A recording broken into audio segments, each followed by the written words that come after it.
Okay, it looks like we're going live now. Sorry, guys, for the little delay.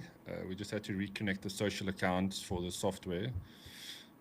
We always blame the software, Shame. I hope they don't look at this. Maybe they should, then they can troubleshoot off of all of our content.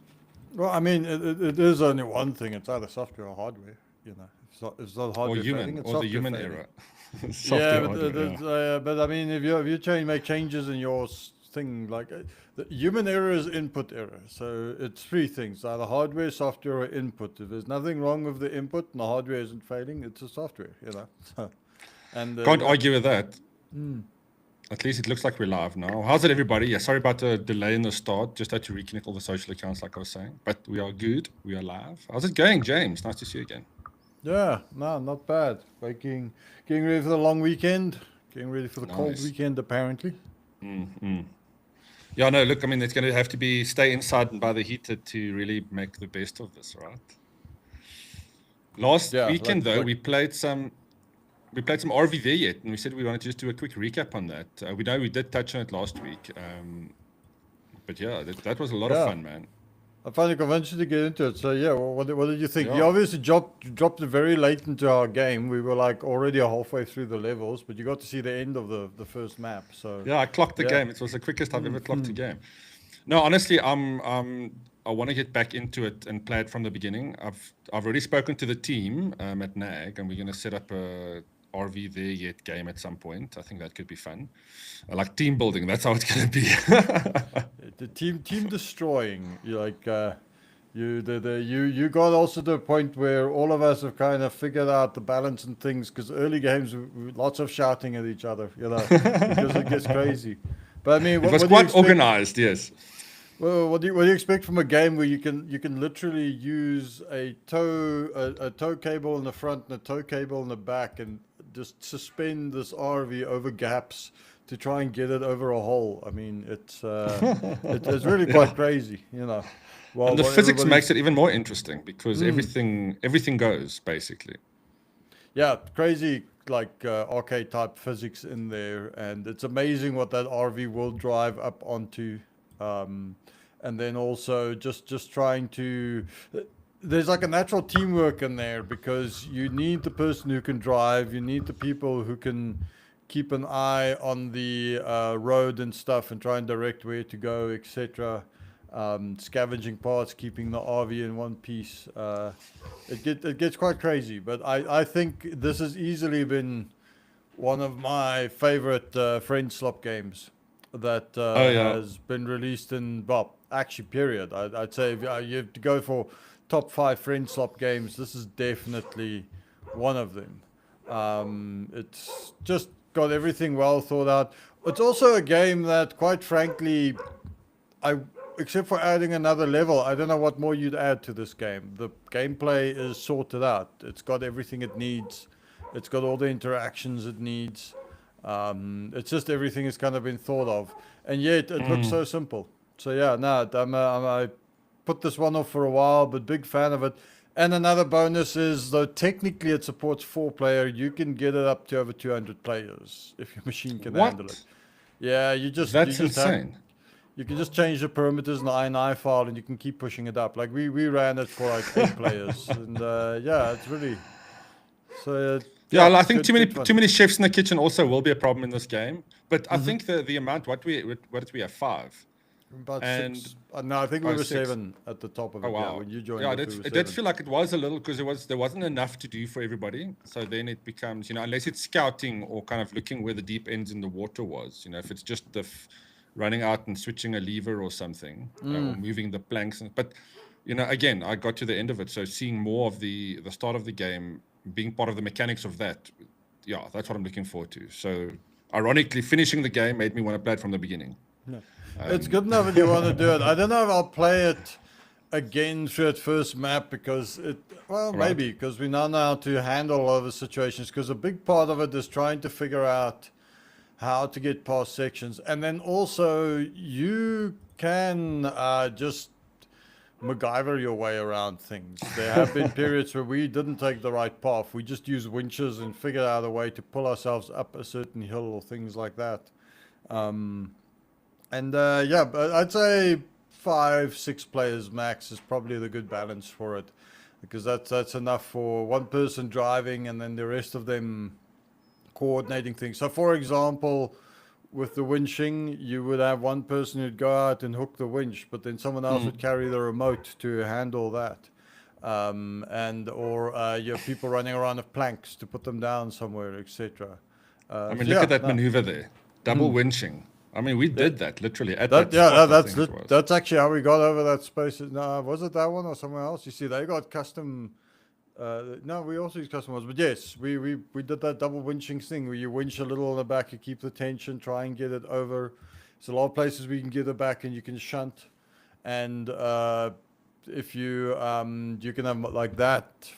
We've been up there as well, trying to claw things in there, and sometimes you just destroy the RV and then you go back to the previous save point, because you'll go from like garage to garage on the map, and then you experience the end. We won't spoil it. A little bit of an action ending as well, but good fun game. Yeah, very, very impressed with it. Yeah, no, very much highly recommended. I was gonna say, I mean, this is wacky fun, but there's also, and I'm trying to recall the name, I think it is MudRunner, I might be mistaken, but there is an actual off-roading 4x4 vehicle game where it's more technical, where it's more accurate, shall I say, more simulated. Not sure how deep it goes. Yeah, the MudRunner games. You got MudRunner, you got SnowRunner. I think there's one called Expeditions. I haven't played that. And then more recently, they brought out a more construction-orientated game. Let me put up my Steam, and I will give you I think it's called RoadCraft. RoadCraft. And RoadCraft is... So RoadCraft, they're all kind of unique in their own way. RoadCraft is... So in MudRunner... MudRunner, you really in like these flooded areas, and you got to take these big trucks and stuff and take them, or scouting vehicles, and you take them over fields and through ditches and over rivers and stuff like that. Very physics based. The mud physics in this is incredible.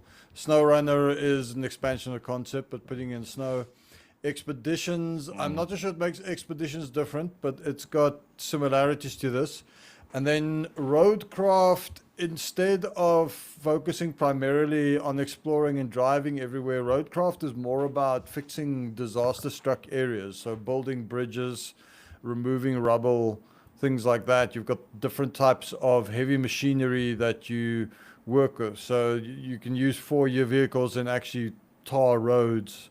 And then you've got these convoys that need to drive from one spot to another. So you kind of open things up for them. And they're all from the same team, all 4 of them. Now, are we there yet? Not quite as physics heavy as this, but I would definitely say they're companion games. Are we there yet? Shares a lot in common with these things, with the winching, with the weird terrain and stuff. The difference with Are We There Yet is it's more arcade focused, and your job is to keep this RV going, so you can keep repairing it and keep it going, and you can kind of mess your way around, whereas games like MudRunner are much more unforgiving. Like MudRunner, amount of times I've gotten stuck in that game where you're just like, yeah, you're screwed. You either someone comes and tows you out, or you need to go find restart the level or something. No, it looks fun, but it looks tedious. Where RV There Yet, just for me, it was really about who you play that with, for good or for bad. You know what I'm saying? And I think playing it with friends is really, get some people that don't normally play games, and everybody's going to enjoy that, because it really is, I think, one of those games anybody can pick up quite easily. Play, even if you're not definitely has that. And unlike MudRunner, you also play multiplayer, or you can, and it's a lot of fun multiplayer and all that. But the difference is with RV There Yet, you don't each have a vehicle. You're all in your own vehicle, so you're all in one vehicle, so you can't find different things to do. I think also, when we're just on the theme, call this one up. It is called Prospice, Prospice. It's currently a playtest out of it. So this is the kind of games we're talking about now, all-terrain, physics-based, arcade-ish, but move-around game. And your job is you are helping a research team move around discoveries in this world where apparently old gods have died. So there's this very interesting horror side to it, almost like a backrooms type vibe. It's got where it overlaps. There is you've got the VHS aesthetic and how it looks, and you've got these kind of horror elements, these unknown creepy things like cosmic horror vibe coming through. But a lot of it is also about traversing the terrain in this vehicle and getting to spots, because there aren't roads where you're trying to go. So you're trying to move things from one side to the other. Yeah, this looks interesting, man. I like the aesthetic of this very much.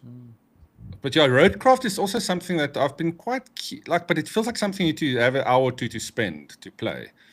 Yeah, because you're gonna want to get stuck in and do stuff. Yeah, it's not a jump in, jump out game. However, you can do small sections of things in there. So if you only have 30 minutes in RoadCraft, you can find your way through it slowly but surely. But you do ideally want to have an hour or two to spend with it. And also, you would like to play it multiplayer, because then different players can do different jobs. Because one guy can run the sand truck to drop sand, another guy can have the scraper to flatten the sand, and then someone else can run the tar, and someone else can run the roller. So it's a good multiplayer game. The maps are huge. You will spend hours on a map doing it, moving stuff around. Yeah, and the physics of it. I mean, you could literally just move things around. It's like these games that I see popping up too, where it's messy game or something odd like that, where it's a library with books everywhere, and then you have to sort them manually. I mean, I can see the same with this, where you just move, material from one corner of the yard to another, and be quite happy just moving the machine around like we like to do. Yeah, it's basically on that, but there's a little bit more tactical on it, because some areas are difficult to reach. So you got to figure out how do you get it so your other vehicles can get there. You can also, for example, you saw there where we're removing trees. So you could have where you remove trees and stumps, and then you can lay cables to connect power sources to each other to activate parts on the map. You can then activate factories that will produce certain things like pipes or parts or concrete pieces, so you can put down more bridges and stuff. Yeah. It's not as open-ended as the MudRunner games. I know a lot of people who played the MudRunner games are not that big a fan of RoadCraft, because it's not the same style of game, but it is in that almost open world physics-based type of driving game. So if you like off-road driving, it's worth checking out. But if you're looking for a pure MudRunner experience, nothing's really replaced MudRunner, I think, except maybe SnowRunner.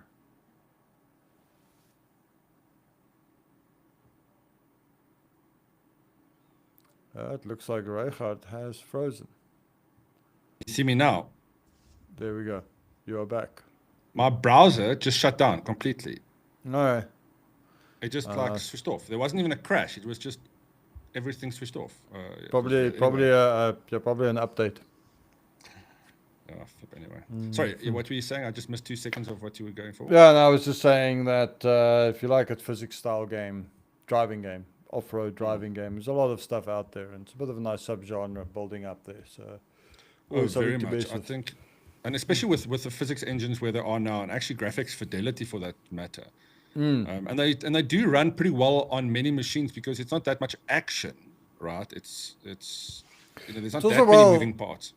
It's also well optimized. Again, I mean, we had this conversation almost every week. The issue of AAA games is they try and do so much that they end up requiring big machines. They end up having these enormous assets, huge size, file sizes, etc. Whereas something like these games, they know where to focus their attention. In fact, with RV there yet, I think one of the most impressive things about that game is how it looks. I don't know if you noticed, but it's actually not a bad looking game. It is beautiful. Yeah. I'm going to just put it up again so we can see it. But no, it's gorgeous. And you don't even know what to expect. I mean, it just works for the genre of the game and the style. Yeah. So you got a pretty game. You got a nice environment. Everything feels textured. The lighting is great. The physics work well, but this is an indie game. I don't know how many people developed it. I can quickly look up, but this is for what you get, a fantastic thing. And to that point, it's not that expensive. I don't know. You can scroll down there and see, but it's not a. It's a very affordable. I think it's like $80 or something. You know. 82 rand, yeah. Yeah. And we actually finished this. How many games do you finish? And we actually put in the effort to go and finish it. It took us about 4 sessions. And we managed to finish it. And so, yeah, my opinion, this is why indie and AA games are more defining the future for video games, because you can build a proper focused game like this. You don't need to have every bell and whistle, and this will run on almost anyone's machine. I wouldn't be surprised if we start seeing mobile versions of this coming out. Yeah, now you are talking. Now you're talking my language. I'm just having a look here. The developers, it's a small studio, 10 developers it seems. What does it say? It's made by Nuggets Entertainment, small independent studio in Skövde, Sweden. The studio describes itself as a team of 10 developers, including veterans, leads, and former co-founders, and staff from Coffee Stain Studios. I don't know what that is. And by last year, they have sold 1.3 million copies already. So, yeah, it's this. If you put your attention where it is required and your focus, you can build something like this. And again, there's nothing in playing this one like I want this or I want that, or I'm just waiting for them to add this or that feature. It's like, nope, it's pretty much all been well thought out. They didn't try to make a million features. They didn't try to overdo things. Also a handcrafted map. The map is specifically built to be. It's not procedurally generated. Though that's not a slight on procedurally generated games, because a game like Peak uses procedurally generated maps. The maps that are released every 24 hours are newly generated. But Peak also, small dev team, very specific focused on the right areas, fun multiplayer. So yeah, no, it's you don't need 100 people to make a good game. Oh yeah, 100%. How many maps are there on RV there yet? Did you say that they are refreshed? No. Peak has a new map every 24 hours. They put a new map. I don't know if they're still doing that, but yeah. And then the RV there are 2 maps. There's the normal map as you're seeing those screenshots, and then there's a snow one.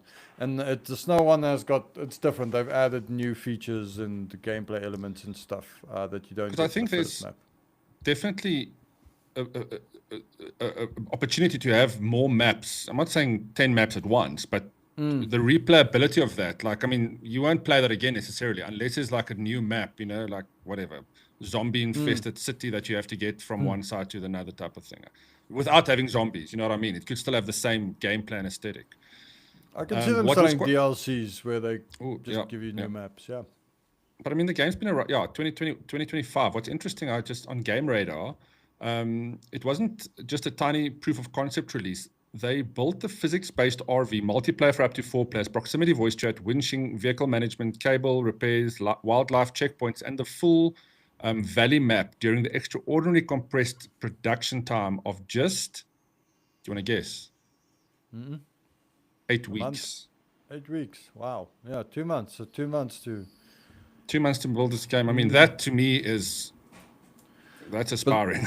It's also people who know what they're doing. Obviously, being veteran developers, having made games before, they understand how you project management. They also understand not to do too much, to just know where to focus. And then I am guessing they play tested this a lot. It really has that polish of a game that feels like it has been through beta testing and play testing and making tweaks and changes, but while keeping a focus on what you need in a game like this, not what you want or what would be cool, but what actually works for the concept. So yeah, you can see they had fun playing it. That's visible in just the outcome of the product that we have. Definitely. I mean, we haven't even spoken about the amount of cigarettes you smoke. It's just such an odd thing, but it just adds constantly smoking in this game. Yeah. To this element. And if you're bored, you're flicking cigarettes at each other. You know? Constantly. I mean, that's the other thing. I mean, how many new physics things can you introduce here just to be funny or just to have like little inside quirks? That's doesn't mean anything. It's just an emote of a way, in a way. They definitely added some more physics stuff and things to do in the snow map, which makes me suspect the snow map was released later. It wasn't in the original release, probably when they early access only had the first map and then the full release got the second map. Because they definitely added stuff in the second one. I'm definitely gonna see if we can convince people at some point to do the second one. But for now, some other games have taken our attention as well, so we'll see. Beautiful.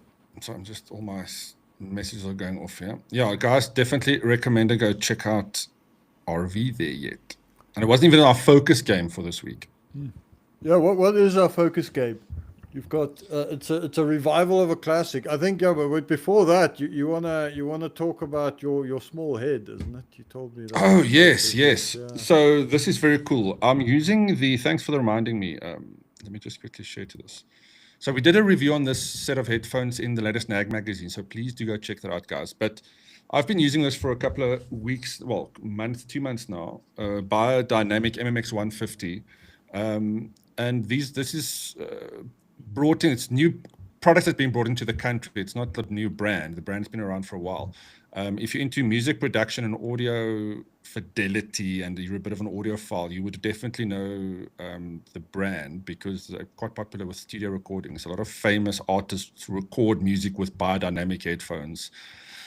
So the heritage is quite cool with that. But on mobile, what's interesting is there's an app that you can install to manage all the sound, but basically the audio fidelity. So you have the equalizer, you can set various profiles. And for gaming, especially because I'm a mobile gamer, it's a really nice way to tune your audio because these are kind of they're based on studio headphones, the drivers. You'll know that sound of a studio headphone isn't tuned for specific bass. It's usually a little bit more flat, right?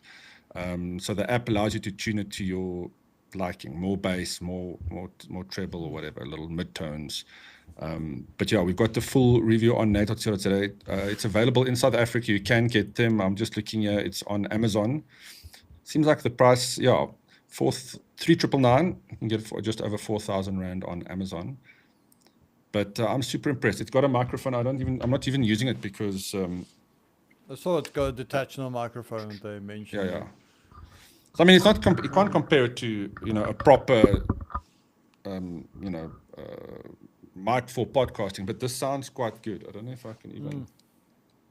Oh, I won't be able to change it. But I mean, for gaming, yeah, for gaming. Yeah, no, for gaming it's perfect. I mean, it sounds good, but it's not. It doesn't have the fidelity of this microphone, for example. Yeah, no, I mean, that's not what it's meant to be. It's for gaming. Yeah. I mean, it's also a size thing.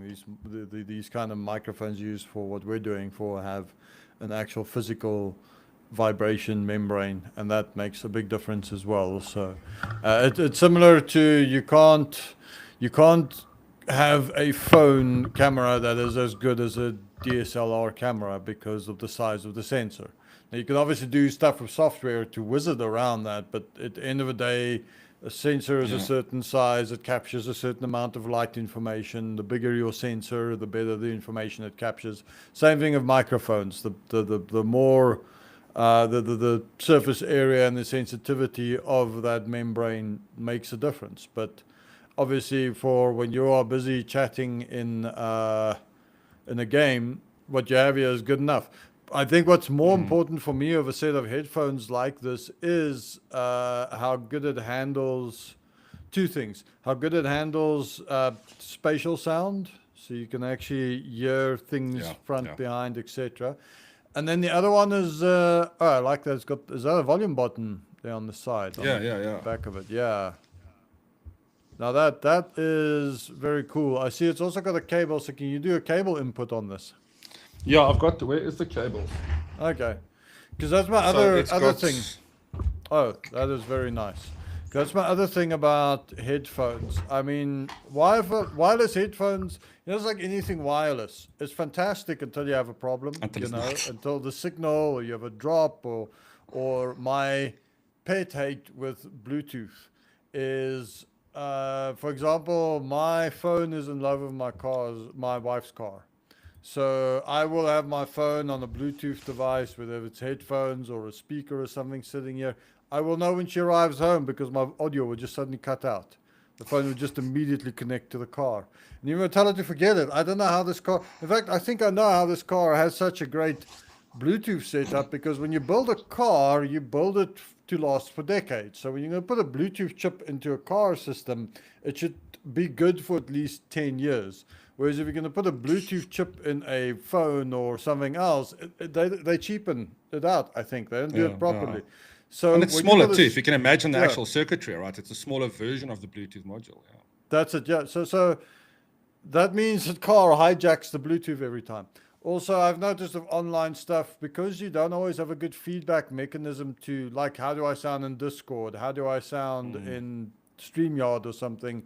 You don't actually know how good the feedback is and if there's interference and stuff. So while I don't mind using wireless headphones, I do prefer wired headphones. And as a so is this a aux to aux or is it aux to USB, that cable? It's both. You have both options. It's 3.5 mil, and it's got an adapter for, well, and they've got on the cable a 3. Got a USB. So you have a 3.5 and then the USB. So it's all tangled. Okay, yeah, I'm a big fan of that, because sometimes I'll use 3.5, but USB is such a great thing on a headset. All my headsets is USB plug-in. I don't like 3.5. It's just much more convenient to stick it into the USB. So yeah, okay, that's awesome. Well, you get two cables. Let's just be specific here. It's 3.5 USB and USB to USB. And then obviously you've got the wireless. What's nice is look at the dongle. So the dongle is USB. I'm not going to unplug it now, but you have a USB-C dongle with the USB, normal USB, full USB. Looking at the adapter on that. No, it's got a picture there. Okay, no, this is very cool. I mean, this for what you're paying, this is well-rounded and it's nice and modular. I really like that the volume control is on the back there. Yeah, I think if my headphones ever break, I'm gonna look at this. I mean, in $4,000 puts you in the territory of what you get for like a Sennheiser headset or something like that. So it should be nice, top in quality. Yeah. How's the comfort? Is it comfortable in the ears? Because sometimes these things will press on your ears. Yeah. Look, I mean, and I'm not throwing shit at Logitech. This is my normal headset that I use for everyday thing. But I'm just going to show you the cups, right? Just see the difference, for example. And this is where the kind of the difference comes in comfortability. Oh, nice and round, fluffier. But they're also deep. That's important. My ear, it really, how can I picture this? This is my, it kind of just feels like it's hugging your ear. So your ear kind of just sits around it. Otherwise it starts pressing against the cartilage and you start some headphones. Yeah. I've got a set of Red Dragons that actually don't do it and it's so nice. And some headphones, when you wear glasses, it'll start pushing against it. So no, this is very cool. Yeah. And it is a different level. I mean, you can hear I'm for one of a fan of Beats headphones, for example. I love that bassy tone to those. And I know a lot of people don't. And I've tested some very expensive Asus headphones that cost about double the price of this, and they are phenomenal. The best headphones I've ever used. But in terms of quality, right, for what you get here, the sound is amazing, and you've got that ability to tune it. Because it's kind of a flat profile. It's good, but it's flat. You've got a lot of range to play with your. So when I'm listening to music, right, if I know EDM is coming up, I'll turn up the bass a bit, increase the high notes also, and then I know where I kind of sit with my audio delivery. So it's lots of fun, especially if you're playing with audio. It's a great set for you. Very cool. Yeah, no, I do like that. I do wish I had a nice, like wireless headphones often drive me mad. So that is actually very nice. I should have a look into that. But so you got the headphones, and are you using them on mobile? Let me just get my focus back in here. Are you using them on mobile? What are you playing at the moment? Yeah, well, I'm using them now I'm using them when I do podcasts and stuff, but I did use them to play some games. Let me just, where's my buttons gone? So should we get into the game? Yeah. I'm sure you know this one. Beneath a Steel Sky, a little classic. Let me just get my notes up here. I mean, it's a classic game. Beneath a Steel Sky and Beyond a Steel Sky is the one that I'm playing. Sorry, I should go to Beyond the Steel Sky. I was just checking it up. Yeah, So Beyond, Beneath the Steel Sky is $59 if you want to buy it. But the one that I played is Beyond. Really? They're selling it on mobile? Well, I mean, it's not a bad price, but I'm just saying it because you can actually get Beneath the Steel Sky, the original, for free on PC. They made it available a couple of years PC for ago. the win, man. Yeah. Yeah, look, I mean, this is on Apple, so the Beyond the Steel Sky is So this is the new on Apple Arcade. This is kind of the remake / pseudo sequel. I haven't played it yet, but I do know about it. Yeah, so I mean, I barely remember the original back in '94. But having a play through this, I just started with it. But I mean, it's fun. Again, something that's perfect for mobile because it's not a latest and greatest game, and it adapts beautifully to the touch controls. Yeah, I mean, it's a point-and-click adventure, but it was nicely adapted for iOS. So, if you're an Apple Arcade user, this is going to be one of those games that feel premium as a mobile game, if that makes sense.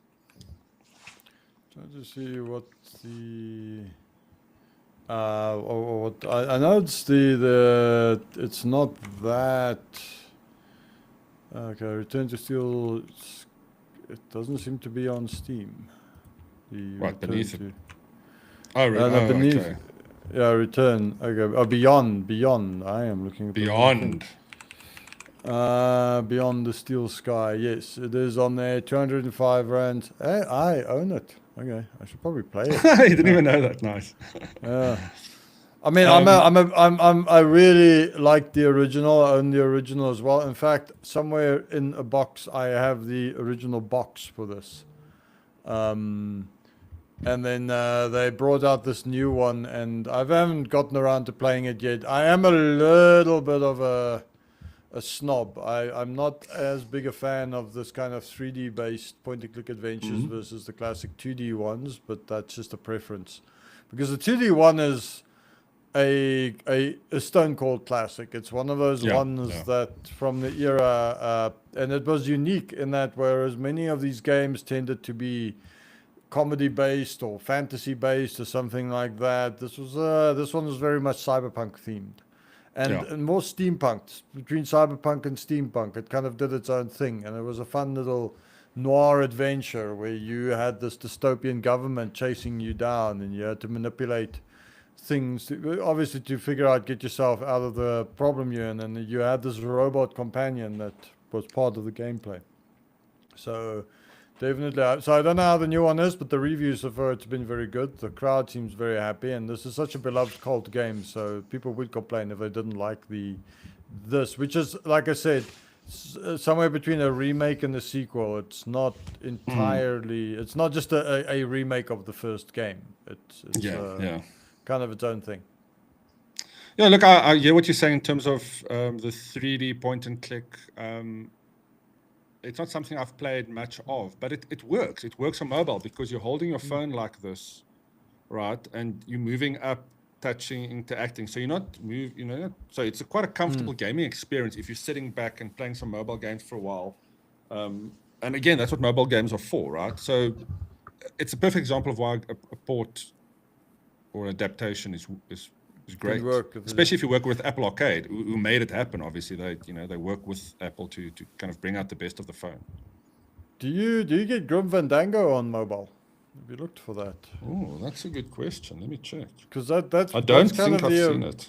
It's the original 3D point-and-click adventure, and that was always very good. And there have been remasters of it. I think Double Fine Games brought out a remaster a couple of years ago of that one. No, it doesn't look like it. Oh, wait, hang on. Yes. Oh, there we go. Damn. So Grim Fandango remastered, $100. Yeah, so if this tickles you, then you should play Grim Fandango. Is just amazing. That, man. I completely forgot about that. So good.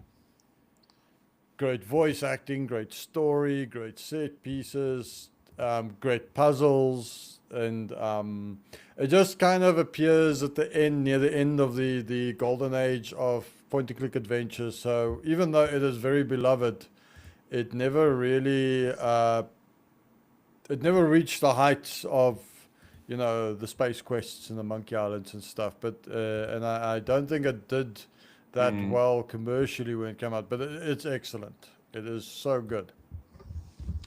Yeah, I mean, it is 99 Rand on Apple on the App Store. Not free on Apple Arcade, unfortunately, which is where I'm gaming at the moment. That's a good price for it. It's worth paying Very it. good That's a nice cheap price, and I think it was well developed for the screen. Plus, it's point and click adventure. Ah, there you go. Rise of the Day of the Tentacle as Tentacle. well. All of Day the hits are on Tentacle, there. sorry, yeah. There's Broken Age, Full Throttle. I mean, you remember this bad boy. Oh yeah, that's a nice one. Just wish it was longer, but very good. The only thing I would say would concern me about this style of game on a mobile device is that so much of the game is to hover over things with your mouse to see if there's a context. So you don't click on things, you hover. I'm currently playing through Rex Nebula again, which is one of the more obscure adventure games from the 90s. And one thing that annoys me about its interface is you have to right click on things in order to see if they're actually active. Now what they've done in new generation point and click adventure games is they usually now have a hotspot key. So if you hold in that key or that button, it'll show you all the hotspots in the scene, which saves a lot of time. And you don't have to do so much pixel hunting, which was always an annoyance of it. So I assume they're using hotspotting to make it easier to find stuff, so you don't have to go and click on everything. Because some games you can just click on something and it'll talk, but some of them you'll click and then the character will literally have to walk over there until something happens, which when you're trying to solve a puzzle and when you're trying to comb through scenes to see what you've missed so you can figure out what you're doing wrong, it can become a bit annoying. I'm getting it currently of Rex Nebula, not as much as I mean, it's still a fun enough game. I love these games for that, but it is the LucasArts games, Monkey Island, Sam and Max, Day of the Tentacle, they brought in that idea of being able to hover over things and actually see what's going on. It's very important because when you're dealing with a game that, for example, has a lot going on the screen, Phantasmagoria, for example, is a good example of that. You could so easily miss something, especially when they did the full motion video games. Another one was Noctropolis. You did so much pixel hunting trying to find stuff, and if you miss stuff, etc. Yes, Phantasmagoria. I'm more of a fan of the second one than the first one. I don't think the first one's aged that well, but it's got a huge fan club of it. There's another one I'm looking at it getting called Harvester. I've been watching videos about Harvester, and I am super intrigued about such a ridiculously violent, over the top game. Yeah, I saw this clip and I immediately knew what I was getting myself into. This looks wonderful. I would recommend this more for hardcore point and click adventure players. It is not a easy game. It's apparently not a very forgiving game. You got to enjoy lots of dialogue. You got to enjoy exploring around, messing around. Things It's just like such that. a nostalgic looking game. It just feels like it's something straight out of the 80s. Well, 90s. Late 90s. Late 80s. Full motion video. Late 90s. Mid to late 90s. Full motion video. So, you're right. You're right. Yeah. Carmageddon had the guy in the corner that had the same aesthetic, you know? Yes, yes. And some of the sprites.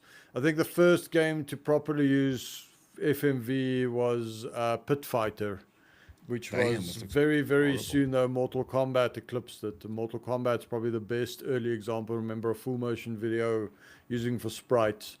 Then you had games like Harvester, Noctropolis, they did it. Phantasmagoria, they did it. And then you obviously had the proper full motion video games like Seventh Guest and Night Trap, where they really went into it in a heavy way. But yeah, I'm discovering a lot more of these games, and a bunch of them that I never knew about, that I want to start exploring and having a look in and so forth. It's quite a big movement in... This thing is gory. You can actually kill any character in this game. You'll probably get arrested for it.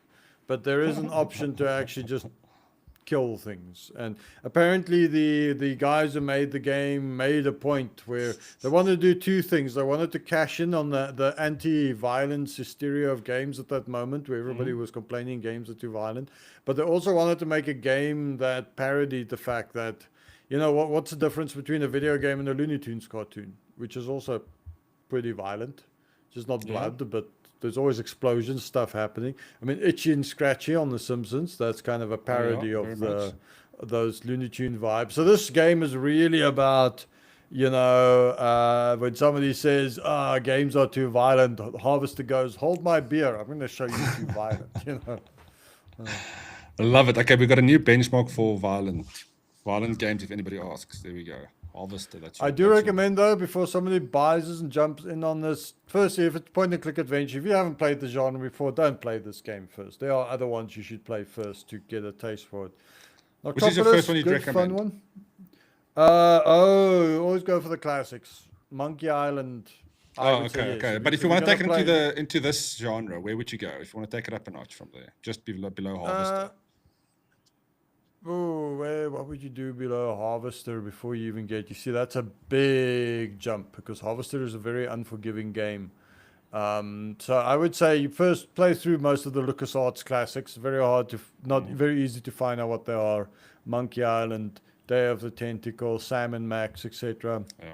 Noctropolis here is not bad, bit of a flawed game, but it's still fun enough to play. Simon the Sorcerer games as well. The Dig is another one.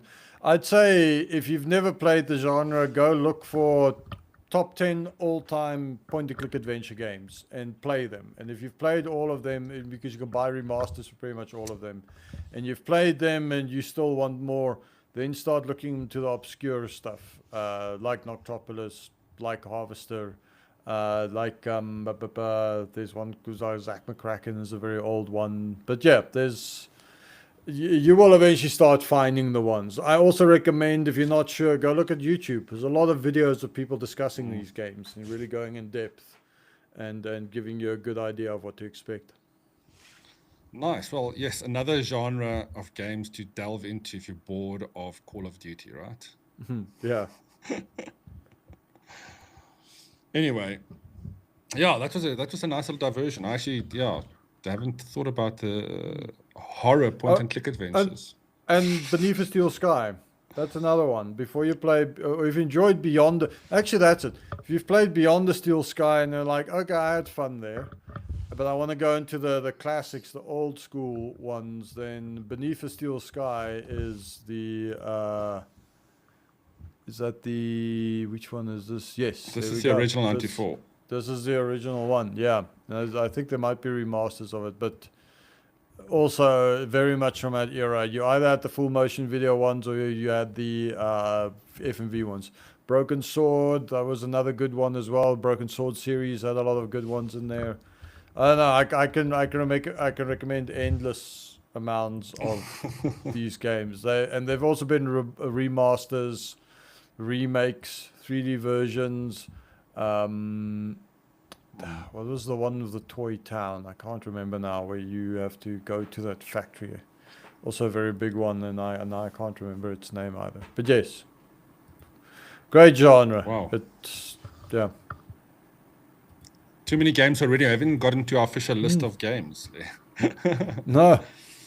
Well, we had your official game of the week, so Beyond the Steel Sky. So definitely, I'd say get that in Grim Fandango if you're on mobile. Get Beyond the Steel Sky, and if you like that, get Grim Fandango, and after that, start. And you can looking play it on around at mobile adventure games. if you are a mobile gamer. The few of us that's around. I think there's more of you than us. That's true. Cool. I think before we run out of time, I just want to quickly jump to our demo of the week, and then a couple of things are on sale that people should be looking at. CJ says, I have no mouth and I must scream. I struggle to sleep with those games. Yeah, that's a classic. Sanitarium as well. So I have no mouth and my screen was a big one. Kind of a more horror themed. Sanitarium was another big one. And there was the Dark Seed 1 and 2, which used the art of H.R. Giger. They also kind of out of that period. So in the mid to late 90s, you start seeing more of these alternative horror themed and sci-fi themed point-and-click adventures coming out. There we go. There's sorry, I had some cable issues with my keyboard. There we go. Yeah. So Sanitarium, that was a good one. I Have No Mouth and I'm a Scream was a good one. That's a bizarre one. That's a weird one. In fact, I'd say that before you play a Harvester, play I Have No Mouth and I Must Scream. Yeah, it's based on a Ray Bradbury story. Play Beneath the Steel Sky. Play Sanitarium. And then when you've played those, play Harvester. Because there's nothing quite like Harvester. It's not the best it's like buying game. Yeah. It's not the best game, and in the genre, the puzzles can be quite convoluted, but it's a hard game. It's quite unforgiving. But if you like the genre, it's a trip. Like when you get into music and you've heard all the mainstream stuff of a genre, and then you start getting into the more obscure stuff, and eventually you find that band that's really good, but nobody's heard of it. You've got to be really hardcore. That's what the Harvester is in this genre. So, in fact, this as well. But this did well in its day. I've never seen this. I thought he was just making a comment about how he feels. Oh, yeah. I have no mouth and I must scream. There we go. Oh, this actually, I will definitely try something like this and then see if it's for me, and then go into Harvest. I think maybe in a future show we'll also talk about some of the modern point-and-click adventures. There are a couple of really good ones that I've enjoyed playing. That either have a retro aesthetic or do modern things or do things a bit differently. But really, really fun genre. Very story-driven, very puzzle-driven.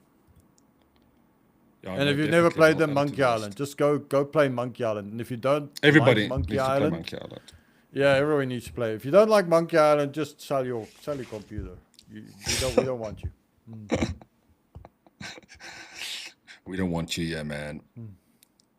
All right, excellent. Demo of the week. Yeah, Dungeon Lurker. A lot of people have been waiting for this one ever since kind of the gameplay videos started showing up. So it's a dungeon crawler, roguelike dungeon crawler. If you don't know what that is, it means you kind of move through a procedurally generated or a handcrafted dungeon, and you fight hordes of enemies and uncover new weapons. It's like RPGs before RPGs existed. The dungeon crawlers, I would say, are the original first-person shooter and RPG style games before we started seeing proper FPS games and CRPGs. So before there was Doom and before there was Baldur's Gate, you had dungeon crawlers. I think the first Ultima game was actually a dungeon crawler as well. This obviously the genre has evolved a lot, but the concept is still the same. And Dungeon Lurker is great because it's a modern game, but it really mixes this a sense of 2.5D sprite graphics. It looks very retro. Demo's out now. If you like the look of it, go jump on this. Demo Lurker. Yeah, it looks good. The characters are nice. The character design's quite funky. Get some of that onto a poster. I think that originally was going to be a proper 3D game, and then the developer decided to go back and make it a 2.5D with this kind of I don't know what to call it, this modern pixel art aesthetic where it's retro, but it's not. It's very clearly using modern tech, modern lighting, modern sprite design, but also very intentionally keeping a certain feel to it. Yeah, I like that look. I mean, I guess it's also because it's like rebelling against everything looking perfect, like 4K high res beautifulness. It's like, no, give me the grittiness. Yeah, there was another one. Let me quickly just bring it up now. Now that you mention grittiness, someone told me about this last night. Where is because I wishlisted it. I wishlist everything. Steam needs to have a better way for you to be on the wish list, just to sort or track games. Because it's Deep Dish Dungeons or Deep Dish Dungeon. I really like the so sound I of believe- that. So 3-player, up to 3-player co-op, dungeon crawler as well, first person. It's a handcrafted dungeon though, so it's not procedural. And you guys have to explore it, and you find items, you make food, you build better weapons and stuff, and you try and explore deeper into the dungeon. So it's kind of it's a good theme for, it's a mix between a friend slop game and a dungeon crawler game. And you can also see how it's got that almost Quake era graphics. Yeah. It's become very popular Nice as well aesthetic. now. It's very retro looking, yeah. I don't know the demo is multiplayer. I haven't tried the demo yet, but also maybe want to try it with people this weekend. Oh yeah, no, this is interesting. And every senior looks like you want to print out and put in a poster almost. You're like a retro game poster. Love it. Awesome. I think we've got some Craft closing cook. minutes. Yeah, look, we completely diverted from our list of games here, but yeah, go for it. You can Yeah. run through your list. Yeah, just for you guys, it's on sale at the moment. And I just like to highlight these because you get incredible bargains. So firstly, Friend Swap game. There's actually 3 almost Friend Swap games. First one is Peak. Oreja, do you know Peak? Yes, I haven't played it, but yes, we've spoken about it a couple of times at the office too. So the idea in Peak is you have to climb up, and there are several layers to it. And there are about 5 peaks in a run, and you got to try and get as high up up these things. You got to try and find the routes. You'll pick up gadgets and stuff that allow you to get further. But if you take damage, that reduces your stamina. So your entire health bar is also your stamina bar. The more damage you take, the less stamina you have. You need stamina to be able to climb. It's very straightforward. You just walk up, you start attaching and climbing. Now, if you had infinite stamina, you could just climb this whole thing, no problem. But obviously you don't. So as you climb, your stamina goes down. And then you can help. You can pull each other up. You can use ropes. It's just really, really good fun. And if you take too long, this fog starts raising. So you can't just, do nothing. So if you like playing with friends, or if you want to get rid of your friends, Peak, very good. Currently on sale for a very good price. I think it's 50% off at the moment. It's like $40. Yeah. That's not a bad price. So Peak. And the mountains also look, it's not, I thought it was, initially I thought it was like, oh, you're just climbing a mountain. How boring. But I mean, as with RV there yet, it's a very interesting terrain. Yes, very much. It's very much in that sense. So you get modifiers to help you and can also hold you back.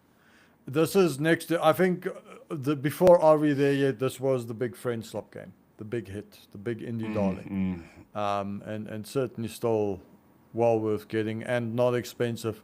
For $40, you can buy copies for everybody and jump in there. So yeah, that's Peak. Next one on the list. I don't know if you have them sequentially there. If you don't, I do. I'm prepared. Okay, so let's just jump to the next one, which is Black Desert. Okay, so I haven't played this. I just know about it. It is an MMO. I don't know if I'm gonna like it, but look at that price. Just look what you're currently gonna pay for this game. Yeah. I need to add it to my cart immediately. Just based on those initial visuals. Yeah, it's 90% actually off. Go there. It's matured nicely enough. The reviews have gotten good. So I don't know what you do in the game. It's some kind of MMO, fantasy, online, etc. But for $8, 8 rands, it's a no-brainer. In Losh, you buy anything for 8 rand. You can't even buy a cold drink for 8 rand. Yeah. These days. This is the kind of game that I just buy because it's that cheap and it looks cool. I don't know if I'm going to play it, but why not? At that price, you're never going to get it that again. So, and they usually sometimes these games they go on these drives because they're trying to up their population in the game, or they're going to bring out a new DLC or some. There's usually a reason behind it. So yeah, Black Desert currently 8 rands. Well, some mixed reviews, but mostly positive at 35,000. I mean, that says a lot. Yeah, and also these games, there's always going to be changes. Some people's going to complain. So yeah. Of course, yeah. I don't like the main character. Yeah. You don't like the main character. No, I said if you don't like the main character, yeah. Oh yeah. Well, it's MMO, so I guess you make your own character. Yeah. Right. Next one on the list is a game that was Friend Slop before Friend Slop existed. Human Fall Flat. Now, We've spoken about multiplayer. We've spoken about physics. We've spoken about just rage-inducing environments where you play with other people and stupidity and all they can get away. This is the grandfather. This is the OG of this genre. It is really good and it is really ridiculous and it is really frustrating, and it is going at a great price at the moment. I think you can go up to 8-player multiplayer. So yeah, just over 40 rands to well, that's for the bundle. I don't know what the 47 for just standalone if you're not going on the bundle. So yeah, if you like French slop games and you've never played a Human Fall Flat. But the bundle is cheaper than the standalone game. I mean, how come yeah, you often get that with bundles now. Because actually the bundle will be more expensive, but you'll see there are 2 games in that bundle and you probably already own one of them. Oh, right. So, okay, fair enough. yeah. That's why the bundle thing is. Nice thing also in Steam sales now, if you put a game on your list, it'll actually tell you if there's a bundle or cost you less. If you go look in your shop cart. Oh, nice. Okay. Yeah, it made it much easier. So lots of nice bundles. And the bundle's also a great way because usually you will own one of these games and you can pick up the other one. I recently picked up Forever Skies, the survival game, because it was bundled with Raft and I already own Raft. So just gave it to me at a very, very nice price. I think I paid like 40 rands for this when it was on sale. Oh, wow. And it's still, still on sale. And there's Abiotic Factor down there in the bundle. One day I'll get that. It's a bit expensive for me now, but I've got so many survival games to get through, so I haven't gone Abiotic Factor. So Abiotic Factor, this is a cool one. If you've always wondered what it was like to be the scientists in Half-Life, then this is the game. That's literally the origin of this game. It's kind of I think it was a fan-made idea, but unofficially, you're technically playing the scientists in a Half-Life world, dealing with all the crazy crap you're finding in portals and all that. But it's a survival game. You harvest, you build things, etc. Yeah, there's a big community one for that. Oh, what a cool find. Yeah, let's get back to next on my list. So this is not French slop, but man, if you wanna get angry at people, this thing is so brilliant. Golf with your friends. If you like golf, putt-putt style gaming, and you want to play with other people, and you want to, if you are a fan of playing a game where you're doing so well and then you have one bad round and that is it, you're down in the rankings, this game. Like, if ever I'm going to die of a heart attack from a game, it'll be in this thing. But it is actually, I'm not selling it, but it's actually really fun. Lots of maps, great putt-putt physics. And going for a great price as well right now. So good one to get for friends, or if a bunch of you want to get it. There we go. Yeah, $43 for that. So you can blow up your friends too. Is that the one? No, that's a different one. That's Super Battle Golf, I believe. Yeah, that's what I'm thinking about. Yeah, Super Battle Golf. So Super Battle Golf is a lot more arcadey, and more the intention is to screw your friends over. Where this one, you don't really interfere with each other. It's more the map design, like the levels are just crazy. So it's really a hardcore putt-putt game. You know, if you like adventure golf, but I need more. I need more physics. More adventure. More insanity. More adventure, yeah. And that's it. And then last on the list, we've spoken about this name before. We featured this one before, but it is such a good price. Is RoboCop Rogue City. Now they've only been 2 good RoboCop. They've only been 2 good RoboCop movies ever made, which was RoboCop 1 and 2.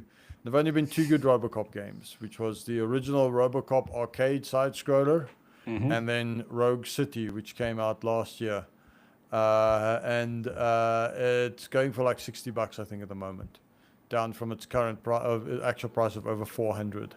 So if you are if you like a old school shooter style game, or if you're a RoboCop game fan, or if you're an Unreal 5 engine fan, this game, RoboCop Rogue City, for $60, bargain, and it'll give you a good couple of hours of playing.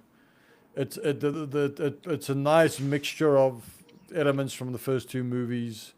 I don't know what more we've spoken about before. We've spoken about it in depth. Yeah. That is a great game. I played it a little bit after the fact too. It feels like a cinematic adventure. So I like to think of it. And you might think that, hey, RoboCop, you're slow, you know. It's not like you're not gonna bunny hop in this game. You're not strafing in this game. You're RoboCop. But it works so well. You're so badass in this. Especially if once you've accrued all the points and you replay the game in the plus mode where you can get your build up faster. You're just the amount of people who come at you, it's like a Skyrim effect where you're the Dragonborn and these robbers come at you and you're like, are you stupid? Why would you want to come and pick a fight with me? And once you replay this game with the specs a bit higher up, it's like, why are you guys even trying? I'm RoboCop. I mean, do you remember the movie? Yeah, very well. Do you remember the scene where he goes into the drug lab where he like breaks down the steel door and he just starts taking the guys out? They're all shooting at him and he's just like pop, pop, pop, pop. That's what this game starts feeling out in a while. Now, to be fair, in the first playthrough, they do escalate the enemies. The enemies get tougher. You can't just walk around. You're not just a bullet shield. It's only when you replay it that you get really that bullet shield level. But if you play it well and you play it smartly, they don't stand a chance against you. You also get multiple weapons, but screw it. I played it through. His gun is so amazing. I mean, you don't need another weapon. So yes, about $60 for this, 64, 65, not too sure. Not bad. Big bargain. Great one to pick up now and put in, 63. Great one to pick up now, put it in your collection, play it sometime in the future. And then you watch the movies just to relive it all again. Well, 1 and 2 and don't watch the rest. Just don't. Yeah, okay. So, RoboCop 3 is bad and the new RoboCop is just so dull. Like, how do you make RoboCop uninteresting as a story and as a character? I'm not sure how they manage that, but they do it in the new movie. It's amazing how you can screw something up if you want to. Oh, Hollywood never disappoints. That's why we got games. Yeah. Until and this one definitely this is RoboCop 3, in my opinion. In fact, this is RoboCop 2. RoboCop 2 is now RoboCop 3 because I really adore RoboCop.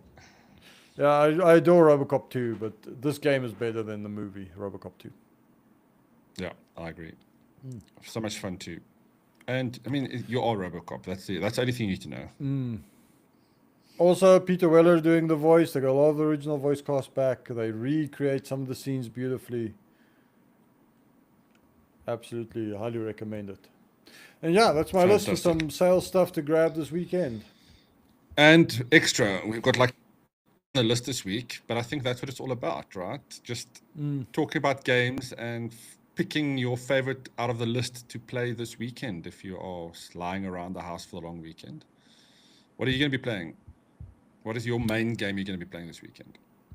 This weekend, not really doing too much gaming this weekend, but we are going to finish on Planet Crafter and hopefully get started on Forever Skies because this, when are we now? August, September. In September, Valheim reaches version 1. If you've played Valheim, you know what I'm talking about. And you haven't played Valheim, it is a really cool survival game. So Valheim is hitting version 1 in September, and then Enshrouded, another good survival game, is hitting version 1 in October. And my rule is you want to play the survival games in version 1 state. You don't want to play them earlier because you're going to burn out before you get to all the good content. Valheim, for example, there's so much extra content in this game now, but if you've already spent how many hours on it, let me go see what my Valheim totals were. But if you've already spent so many hours on it, you might not have time to go back. Yeah, I've already played 151 hours in Valheim. And you actually got to a boss fight. They had a complete gameplay loop, so it wasn't like you just didn't have a completion, but there were biomes they didn't put in yet, there were mechanics they hadn't put in yet, etc. And almost got to a point where we didn't want to play it anymore, but now with this consistent playing, so we're going through the survival games properly. So we're about to finish Planet Crafter's expansion, then Forever Skies, and then hopefully some Valheim, and actually complete Valheim. Oh, fantastic. What are you playing this weekend? Lots of playing. I'm going to dig back into my mobile games because I don't have much time during the week to play mobile games. I downloaded something I wanted to... I forgot the name. Let me just find it here. There's one called Castaways. It's a Star Wars Lego game. I'll be checking out. I'm not sure if it's good. But it's an Apple Arcade game, and they're all usually pretty fun to play if I can get into it. But it's like a Lego game, so it looks and feels like it's going to be a nice, Lego game experience. Lego games are always fun. Or mostly fun. I mean, I really like the classics. I played like the Indiana Jones ones, all the Star Wars ones I've played. The Harry Potter ones were fun. Even the Pirates of the Caribbean one was fun. So definitely will. So yeah, enjoy that. Yeah, no, thank you. And get your people to get. Yeah, and get your people to start an RV game.